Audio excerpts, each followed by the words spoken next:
4 વર્ષથી ઓછી ઉંમરના બાળકોને ન આપો કફ સિરપ.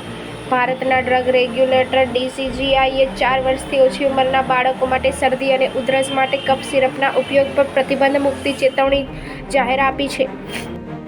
DCGIએ 18 ડિસેમ્બરે તમામ રાજ્યોને એક પત્ર લખીને 2 દવાઓ ક્લોરફેનીમાઇન મેલેટ અને ફિનાઇલક્રાઇડન કોકટેલનો ઉપયોગ કરીને બનાવેલ સિરપના પેકેજિંગને લેબલિંગ અનુસાર કરવા માટે કહ્યું છે. વાસ્તવમાં આ 2 દવાઓના મિશ્રણમાંથી બનાવેલ સિરપ અથવા ટેબ્લેટનો ઉપયોગ સામાન્ય શરદીના લક્ષણોના સારવાર માટે થાય છે. સિરપના ઉપયોગને કારણે વિશ્વભરમાં 141 બાળકોના મોતને ધ્યાન રાખીને આ પ્રતિબંધ લગાવવામાં આવ્યો છે.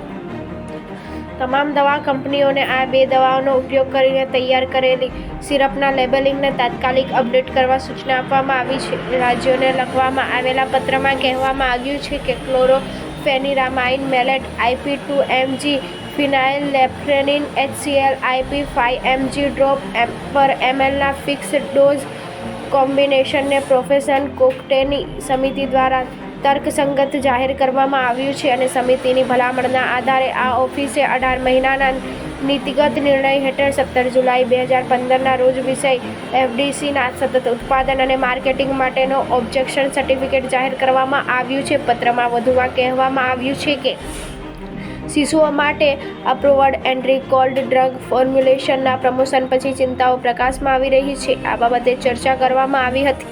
વિષય નિષ્ણાંત સમિતિ 6 જૂન 2023ના રોજ બેઠક મળી જેમાં FDC તરીકે chlorpheniramine maleate IP2 mg, phenylephrine HCl IP5 mg drop પર mlના ઉપયોગ અંગેના મુદ્દાની સમિતિ સમક્ષ ચર્ચા કરવામાં આવી હતી. સમિતિએ ભલામણ કરી હતી કે 4 વર્ષથી ઓછી ઉંમરના બાળકોમાં યુડ્સનો ઉપયોગ ન કરવો જોઈએ અને તે મુજબ કંપનીઓએ લેબલ અને પેકેજ ઇન્સર્ટ પર આ સંદર્ભમાં ચેતવણીઓનો ઉલ્લેખ કરવો જોઈએ.